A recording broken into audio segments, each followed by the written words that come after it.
All About Arthur, an Absolutely Absurd Ape by Eric Carle. This is an ABC book, and it is very tongue-twisty. So right here I'm disclaiming that if I get tongue-twisted, you must not judge me.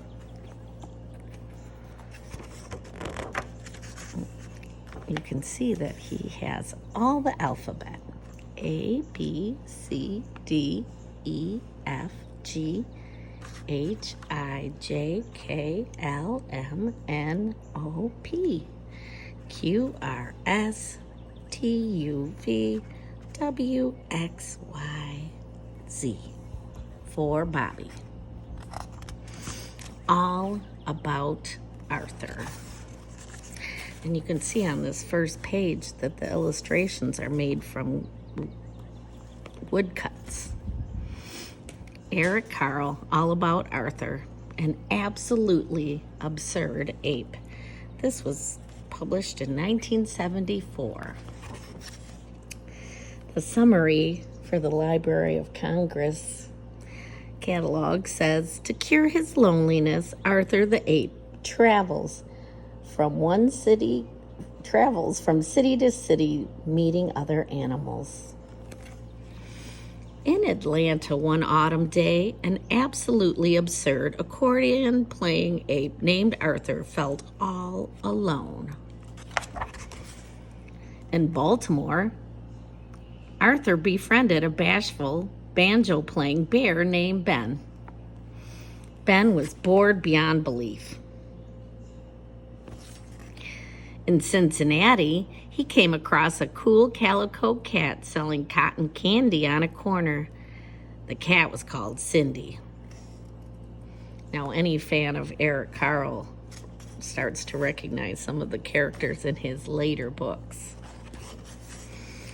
In Denver, down by a dingy drugstore, he met a dapper dancing Dalmatian dog named Danny. In Evansville,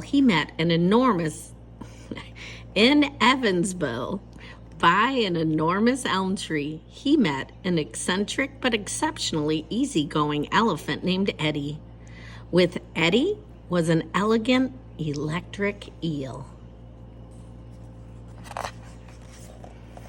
In Fairbanks, he found 4 faithful friends: a freaky frog, Fred, a funny fish, Flora, a frisky falcon, Fletcher, and a fresh fox, Fay. They called themselves the 4 Fantastics. In Galveston, he got to meet a grumpy gazelle, Gus. Gus was good in gymnastics and was glad to go with the groovy group. In Houston, on Halloween, he met haughty Harriet and her hen-pecked husband Hector, 2 hungry but happy hippos.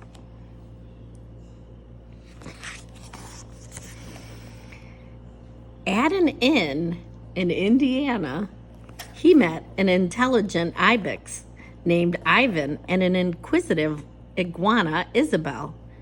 Both had an interesting idea. Let's imitate Indians. In Jacksonville, he met a jaguar who could juggle. His name was John. A jolly judge had just released John from jail.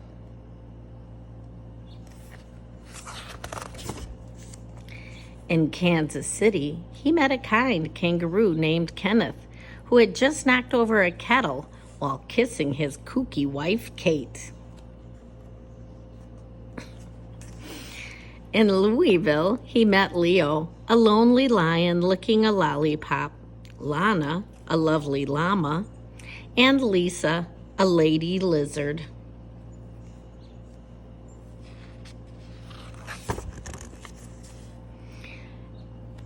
At midnight, he arrived in Memphis. Under the moon, he met a magnificent mouse named Max, who was a magician. He could turn a mole into a marshmallow. near New York, he met a nutty nightingale wearing a necktie. His name was Nathan.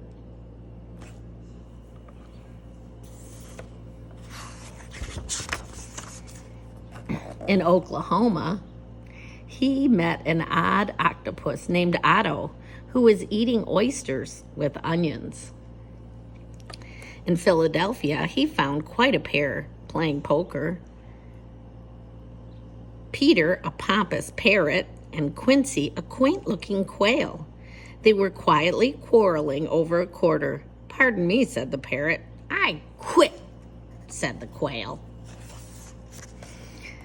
In Reno, on a rugged ranch, he met a rich and respectable rhino who couldn't remember his own name. It was Richard. South of Seattle, he met a silly seal, Sally, suffering from the sun.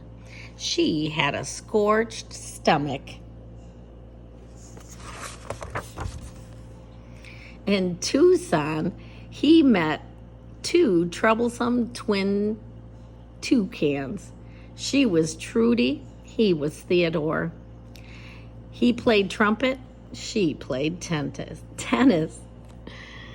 In Utica, he met a unique unicorn named Eurus. He was utterly useless unless he was upstairs playing the ukulele.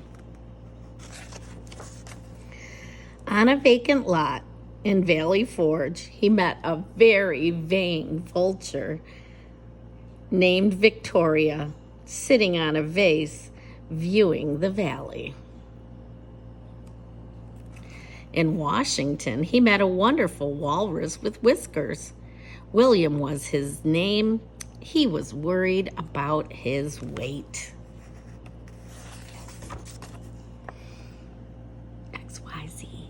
In Yonkers, he met Mr. X, a zany young yak who played the zither, the xylophone, and a yo-yo, all at the same time. Now Arthur doesn't feel alone anymore.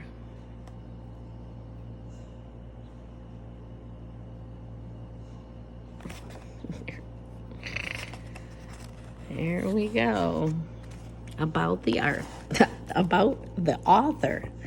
Born in the United States, Eric Carle was brought up in Germany, where he studied at the Akademie der Bildenden Künste in Stuttgart.